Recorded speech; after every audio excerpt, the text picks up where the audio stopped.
When you come home, your dog is excited, but that excitement isn't the most honest part of the day. The honest part happens later, when the movement stops, when the room goes quiet, when your dog finally chooses where to rest. That spot isn't just about comfort, it's about where the world feels steady again. And most owners never notice the difference. Dogs rarely fall asleep immediately after you come home.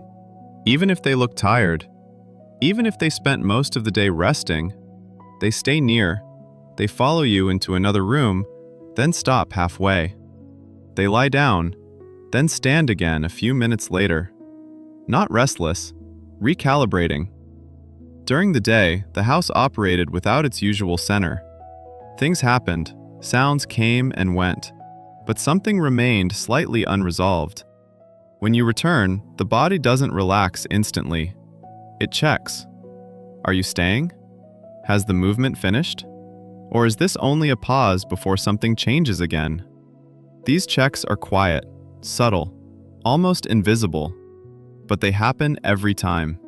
Watch closely during the first 10 or 15 minutes after you're home. Your dog may circle once before lying down, not searching for comfort, reorienting the room. They lie down, then lift their head again, as if something still feels unfinished. They close their eyes, but the ears remain slightly alert. They shift their body angle, facing toward you, then slightly away, then somewhere in between. Each adjustment is small, but none of them are random. Each one asks the same quiet question. Is this the final version of the room? Or will something change again? Only when that question stops repeating does stillness begin. There is a moment most people miss. It doesn't look dramatic. Breathing slows. Not scanning, not shallow, slow.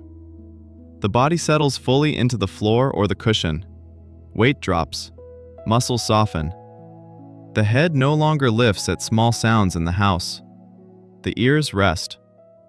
This is the first true rest of the evening. Not the greeting, not the excitement, the settling, the point where the body no longer feels the need to check. And only then does sleep begin to approach. Most people assume their dog chooses a resting place based on comfort, the softest cushion, the warmest corner, the closest surface. But comfort isn't the first priority. Certainty is. After you return home, your dog's body is still deciding whether it can power down. Too close, and the body stays slightly alert. Every small movement matters. Too far, and the body keeps monitoring, tracking footsteps, listening for changes. The position they finally choose is rarely extreme, not pressed against you, not across the house. Usually somewhere in between, close enough to confirm you're there, far enough to stop checking constantly. It's not about affection, it's about efficiency. The most stable place in the room. Sometimes your dog lies down facing away from you. Many people misread this. It doesn't mean distance, it often means the opposite. Animals don't expose their back toward uncertainty. If they turn away and rest, monitoring has ended. Your presence has shifted from something that needs to be watched to something that can be assumed. You are no longer an active variable. You've become part of the background. And when that happens, the body no longer needs visual confirmation. That's when deeper rest becomes possible. Compare this to when you're not home. Many dogs choose positions with wide awareness, near hallways, facing doors, where sound travels clearly. The body stays oriented outward, scanning.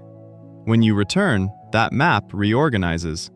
The environment becomes smaller, simpler. Instead of tracking the whole house, they track one stable presence. And eventually, they stop tracking at all. The room doesn't need to be understood anymore. Only one part of it does. And when that part remains steady long enough, the body allows full rest. The place your dog finally rests after you return often aligns with something you don't notice about yourself. It's usually near the area where your patterns are most consistent, the chair you sit in most evenings, the side of the room where your movements slow naturally, the place where your voice becomes quieter. Dogs don't choose based on emotion alone. They choose based on predictability.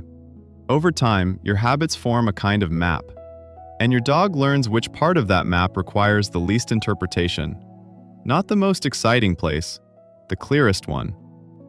This pattern doesn't always stay the same. Younger dogs may rest slightly farther away. They still monitor more of the environment. They still track more variables. But as years pass, the map simplifies. Distance often reduces. Not because love increases, but because uncertainty decreases. They no longer need to understand the whole room, only the part that never changes. There may be a place in your own home where you feel most settled. Not the most comfortable, not the most impressive, just the place where your body stops adjusting, where you no longer think about where to sit. Dogs find that place too, and very often it forms around you. The next time you're home long enough for everything to quiet down, don't call your dog. Don't move. Just notice where they finally surrender their weight. Tonight, don't call them. Don't move. Just notice. After you've been home long enough for the excitement to fade, where do they finally surrender their weight? Not where they first lay down, where they truly settle. The place where breathing slows, where the body stops adjusting. That place is where your presence stopped being a question and became part of the environment, not something to watch, not something to check, something that can simply exist. And when that happens, the room no longer needs to be interpreted, because something in it already feels certain.